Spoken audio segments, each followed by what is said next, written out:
দেখতে যাবে ইন্টারন্যাশনাল আমাদের এখানে কলকাতাতে এটা দেওয়া আছে a brief survey of the contribution of Persian mathematicians during the 13th century. আচ্ছা ত্রয়োদশ শতাব্দীতে পার্সিয়ান ম্যাথমেটিশিয়ানদের কাজের উপর এটা abstract it is difficult to say who was the first who first studied the science in Islamic world so far our knowledge goes Khalid ibn Yazid ibn Muawiya who died 704 AD is reported to have been the most learned of the tribe of Kursa in all the different branches of knowledge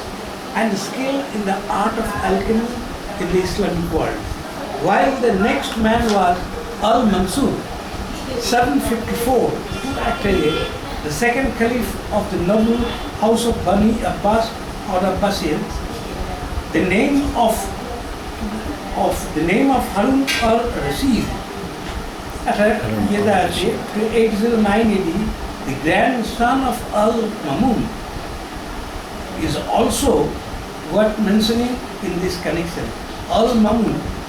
811 to 833, the great grandson of Al-Mansur, and the second of the son of Harun al-Rashid, being an Arabian of the interest to this. Muslim mathematician is quickly assimilated the ideas of the cultures and also promoting a diffusion by translating the basic work of civilization into Arabic. They brought the Greek mathematics and those of Indian science together with এই সমস্ত Indian সায়েন্সে যেগুলো নিয়ে গিয়েছিল ওরা সেটার উপর জোর দিয়েছি এবং আরগুলো ওরা অনুবাদ করেছে বা সেটার উপর জোর দিয়েছি তাতে যে সমস্ত ম্যাথমেটিশিয়ানরা পড়েছে তার মধ্যে দিয়েছি বেশ কয়েকজনের নাম যেমন সাইফুদ্দিন আল তুসি নাসিরুদ্দিন তুসি তারপরে আসিরুদ্দিন আল হাসান আল আমির আল কায়েম রশিদ রিজাউদ্দিন